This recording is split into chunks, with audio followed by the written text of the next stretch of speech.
Hey everybody, it's Paul Eston Jr., aka Boy Green, and welcome to another Mock Draft Monday, the pre-free agency edition. Earlier today, the legal tampering period already began, but we want to get you ready. Look before free agency because the Jets, with the second most cap space in the entire league, will be looking to fill a bunch of holes. Their team is going to look a lot different now than it will be after free agency, and thus their needs will change. And to get a better scope of this pre-free agency mock draft, we'll be doing a 3-round mock draft for the New York Jets, going through the top 3 rounds. We'll be doing that at the end of the podcast and the video, so make sure you stay tuned for that. But my special guest today for a Mock Draft Monday is Daniel Parlegreco, and you can follow him on Twitter at DTP Draft Scout. He's an NFL draft writer. He's got his own website. He's got his own draft guide, which we'll have in the link down below that you can purchase, and it's fantastic. Let's bring him in. Daniel, thanks for joining me, man. Yeah, no, awesome. Great to be here. And we're coming up really quickly here. Once free agency gets going and the draft will be right around the corner. Yep, it all hits us so quickly. It's been a long time. This is the first time we've ever done some video. Actually, we've had you on the radio before, so I think this is great. So first off, tell all our listeners and viewers a little bit more about yourself, and also where they could get your draft guide. And I'm sure after this video, they'll be running to that thing we call the internet to be clicking on that thing. Yeah, so what happened was, I think about 6 or 7 years ago, I was writing in a few forums. I would end up doing some kind of evaluations of players, find different videos of different college players and do my own evaluations. Perhaps maybe I was getting a little bit frustrated with things I was reading about, things I was seeing with different NFL evaluators, TV personalities, you might say. I said, you know what, this is something I really enjoy doing. So you know what, I'm going to try it myself. So the first year, maybe I did 20 or 30 guys. The next year, maybe I did 100 guys. And each year I've kind of done more and more prospects, so to speak. And then I think about 2 or 3 years into it, I did my first draft guide. You could probably still find it on Amazon. I forget what year it was. Maybe it was 2016, somewhere in that range. Then my first draft guide. And then each year I've done more and more prospects. I feel like I've gotten better and better at it. I've kind of honed in on my craft, so to speak. And now it's just a fun hobby I do every year. I start probably in October or so, and I really, use all my available time to watch prospects and write up reports. Well, one guy I just want to highlight, because I have the draft guide, the PDF in front of me. You can buy it whether in PDF version or physical version. Again, we'll have that information in the YouTube link down below. But the quarterback that just had his pro day is Trey Lance of North Dakota State. A lot of people are intrigued. Quite frankly, I'm intrigued. I even think he could be a dark horse for the Jets at number 2 overall. This is such a weird process this year with all things COVID. He is your number 2 quarterback on the board behind Trevor Lawrence. That is against the grain. A lot of people are Zach Wilson BYU fans or Justin Fields Ohio State fans. Tell us about Trey Lance. Tell us about why you have him as your number 2 QB. Yeah, I like everything about Trey Lance. I think, the biggest knock on him, of course, is going to be the fact that he hasn't had a lot of starts. He's only started about 17 career games, and he's coming from FCS. And obviously, you could say whatever you want about Carson Wentz, and perhaps, he's had an up and down career. Perhaps maybe hasn't lived up to the billing that we thought, being that first pick. But you can also see that he's shown that he can have NFL success. He's had a couple of good seasons. Trey Lance is a huge, huge talent. He's got all the physical traits you want, from size perspective. Tough as nails guy. Kind of reminds you a little bit as far as the physical stature and the toughness and just the overall athleticism, playmaking of Dak Prescott a bit, perhaps maybe a little bit more talented as far as from a throwing perspective. Really, really good player. I think he's got everything you want as far as developmental traits to continue to get better with more perhaps playing time. He's got the size. And he's got he really understands, for being only 20 years old, he really understands how to manipulate an NFL defense, which is something that you rarely see in a guy that's so young and has so little game experience. So the sky's the limit. Is he going to be perhaps light the world on fire if he starts as a rookie? Perhaps, probably not. He's not as ready as perhaps maybe a Zach Wilson and some of the other quarterbacks in this draft. But the sky is absolutely the limit with Trey Lance. So yeah, that's where I wanted to go. Beautiful segue, Daniel, and that's it. And the big thing for me is he a day 1 plug and play starter? Would you prefer for him to go to a spot where he sits a la Patrick Mahomes? He sat for 15 of the 16 games of his rookie season before getting kind of a garbage opportunity at the end of the year, and then he took the full reins. Which one does he need? Can he be a day 1 starter, or do you think it would be better served if he sat on the bench for his first year to kind of adapt himself to the NFL? Yeah, it's a good question. I think I think he can have success in either perhaps system. I think with his particular traits and qualities, the fact that he hasn't played that much, any way you slice it, he's going to have to get game time. And whether you wait a year or 2 years, perhaps maybe he won't have as many, growing pains if he waits a little period of time. There's no doubt that he's going to have them either way. But I think he'd have more success out of the gate if he was given a little bit more time. Perhaps maybe he went to a team that already had a starting quarterback in place that has a couple of years left on his career.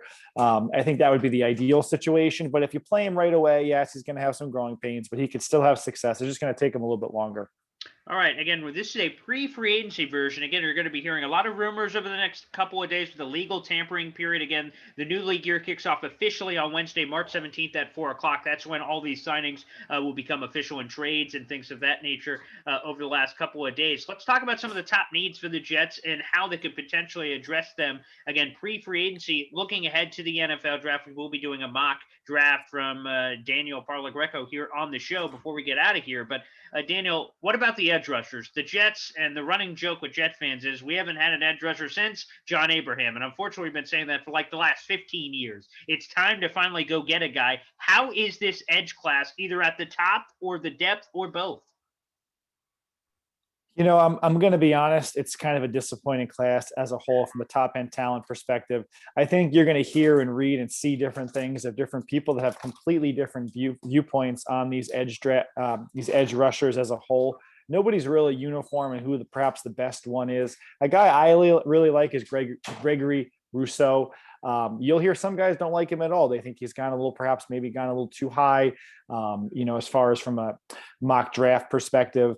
He had a great season this year, but if you look at the tape there, of course, there's a lot of his stats are stats where perhaps maybe he wasn't getting, there wasn't a lot of protection there. He was not like he was beating, the tackle in 1v1 situations. He took advantage of a lot of lapses and offensive line protections.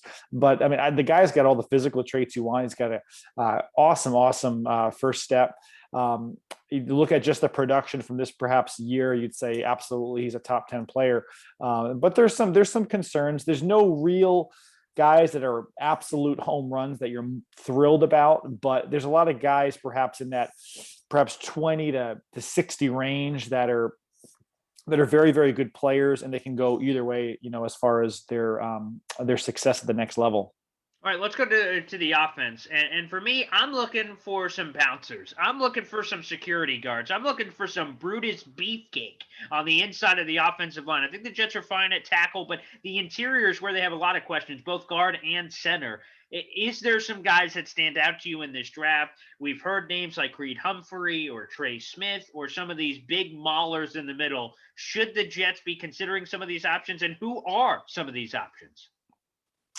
Yeah, I think similarly, actually, it's kind of funny because both of these positions that the Jets probably have their biggest needs. I think there's a lot of guys that are going to be in the second to fourth round range that are going to be really good quality starters, but perhaps maybe aren't top end starters or top end, top 15 players that we've seen maybe in past years as far as from an interior offensive line perspective. You got guys like Wyatt Davis, Ohio State. Who could have success as a guard in any type of offensive line setup. Really smart. He's played against the top tier competition, of course, at every level in college football in the biggest games. And you even got his teammate Josh Myers at center, a guy that could play center. Really, really good player. You got guys like Trey Smith, like you mentioned, just an absolute monster, a mauler.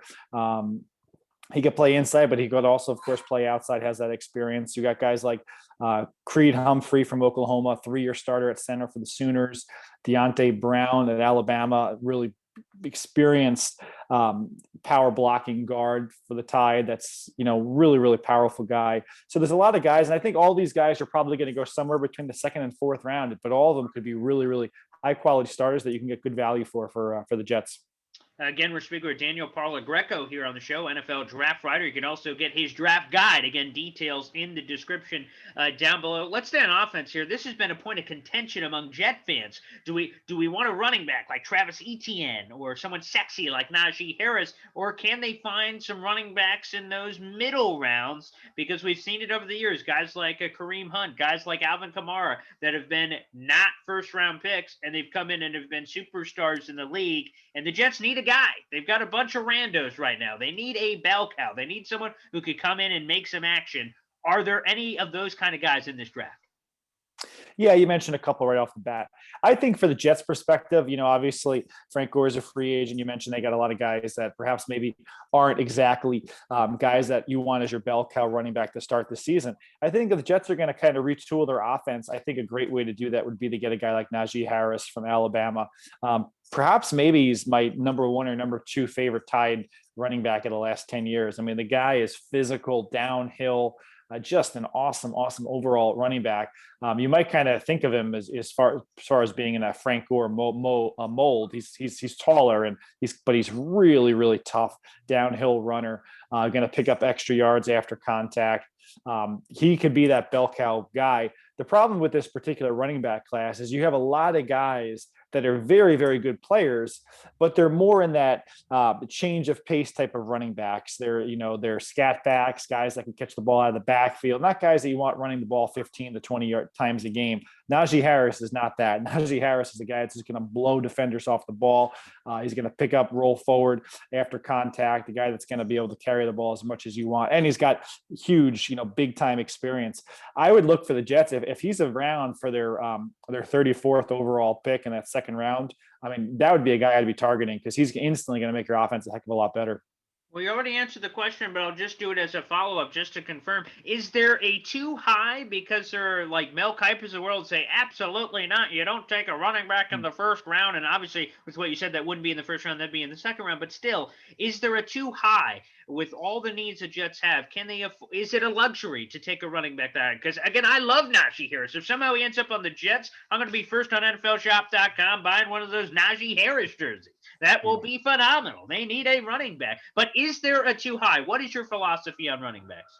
And honestly, I think you have to look at the individual player. I would, unless he's a rare player, would I draft him in the top 20 overall. I don't have perhaps maybe as firm a stance on Mel Kiper as that you never take him in the first round. Of course, you can get really good players in the middle rounds, and running back is a position perhaps maybe that you have higher levels of success in the middle rounds of a draft, unlike other positions perhaps. But if you got a guy like Najee Harris and you got him in the second round, and there's a pretty good certainty he's going to be a starter from day one, I don't think you pass up on a guy like that. You could take your chance with a third or fourth or fifth round player that could be a very good runner, but he ain't going to be Najee Harris most likely. So I think in the second round, that would be an awesome pick if he drops to you. All right, and let me get one more in here, and then we'll dive right in. We will wait no longer and dive in on a 3-round mock draft. That'll be the deepest mock draft that we've ever done here on the YouTube show leading into the draft thus far. So with that being said, what about Kyle Pitts? Daniel Jeremiah recently came out and said if you could pick any player from this class and say which one would be a Hall of Fame kind of player, Hall of Fame kind of talent, he said most people would say Kyle Pitts. And for a lot of people, like myself that enjoys the draft, I'm a draft freak, but I've seen some of these tight ends get taken high and it's been met with disappointment. Eric Ebron comes to mind. TJ Hawkinson, it's been more so injuries, but when he's on the field, he's been fantastic. Even Evan Ingram as a first-round pick at tight end. It scares a lot of us. It seems almost like a luxury at some point. What is your take on Kyle Pitts? Because some people say that he may be listed as a tight end, but he's so much more than that. Yeah, I mean, Kyle Pitts, I wasn't as high as some of those guys you mentioned previously. They had one really good season, or perhaps maybe they'd have a great combine, and they would go very high in the draft. But Kyle Pitts is a guy that's shown success, unbelievable success the last 2 years in the Gators offense. He is just a rare guy that can play perhaps any of the wide receiver positions. You line him up in the slot, you line him up in line, you line him up even in the backfield. As far as the athletic ability, just the overall physical nature that he has, as long and rangy as he is, and as speedy and athletic as he is, he's just a mismatch. Because the problem for a defense is you can't put a safety perhaps or a linebacker on him because he's too long and he's too big for most safeties, and he's too athletic for a linebacker. So he's just such a mismatch, and he's probably the best tight end we've seen come out of the draft in many years. Yeah, well, it's certainly talented, certainly tantalizing. We'll see if that is an option. All right, Daniel, let's wait no longer. The fans are craving for it. They are on the edge of their seats about this. So let's dive in. We're going to do a 3-round mock draft for the New York Jets, done by Daniel here live here on the show. And we'll work our way through. The Jets have 2 first-round picks at 2 and 23. They've got a top of the second-round pick at 34 and 2 juicy third-round picks, 66 and 86. 86 from Seattle, 23 also from Seattle, from the Jamal Adams trade. So let's start at number 2, Daniel. Let's dive right in. Who do the Jets take with the second overall pick in this pre-free agency mock draft? Yeah, I think with this particular position, you take Zach Wilson. You can't pass up on the quarterback. You're probably hoping that don't have the second overall pick again. You got a guy that could be, as good as Zach Wilson. This isn't necessarily how I would rank the quarterbacks, because as you mentioned, Trey Lance is my second quarterback, but I think the Jets take Zach Wilson here. And just a quickie on that, to you, as you just mentioned, we stated earlier, Trey Lance was your number 2. Do you just believe Zach Wilson is just a better schematic fit, and that just makes more sense? Is that kind of where you're leaning? I think the Jets perhaps maybe don't want necessarily a guy that's, needs a little bit more time. Zach Wilson's probably perhaps maybe a little bit more NFL ready. He's older, has more experience. I think he'd be an awesome fit. He'd be able to handle New York, and he'd be able to have a level of success perhaps a little bit quicker than Trey Lance would. Oh, very fair. All right, let's go to their other first-round pick. Again, that is from Seattle. Thanks, Jamal Adams, for that one. 23rd overall. There's a lot of different places you could go. Less predictable than number 2. Who do the Jets take in this scenario? I think this is where they start retooling their defense. They need a guy, as you mentioned, a defensive end, explosive, that can play that right defensive end spot in their 4-3 defense that they're going to be transitioning to. So I think you take a guy like Gregory Rousseau, who could be that. He could be explosive, quick off the edge. He had an awesome year this past year. And I think instantly day one starter on the right defensive end spot for the Jets. And this is a part, just as I'm going to just provide commentary. This is your mock draft, but I'll just say this. The Jets have been scared of taking pass rushers ever since they swung and missed on Vernon Gholston a bunch of years ago. And almost it's like Voldemort. That's a name I shouldn't even say anymore among Jet fans. They've been nervous, scared. I don't know what else to say, because they have not dipped back into those waters. So that would be fantastic to have a pass rusher. And I got to be honest, this next pick that you're going to mock is like one of my favorite picks of the draft, because to reset your board, day one ends, day 2 you have all day to either field trade offers, and a lot of talent always drops because there's some sort of run normally in the first round. I am salivating at who you're going to pick here at number 34, because there should be a litany of options.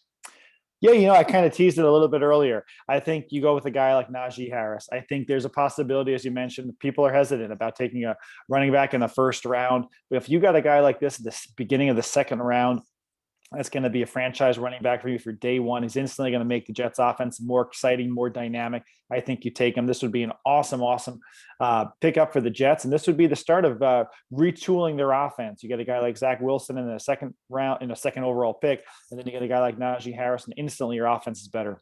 Yeah, not too shabby. And again, I'd be running there. And I think a lot of Jet fans too. If you saw any of that college football playoff, he leapfrogged a fully grown man. I didn't even know that was possible. But here we are, Najee Harris. Let's dive into the third round again. A great position for the New York Jets before. And let me announce this, is that entering this process, the Jets had 6 picks in the top 100. Their 4th round pick, which was the top of the 4th round, which changed because of the compensatory picks, that is now outside the top 100, just for notes sake. But let's dive into the third round. Again, they have 66 and 86 via Seattle. We'll start at the top of the third round, 66th overall. Where did the Jets go here?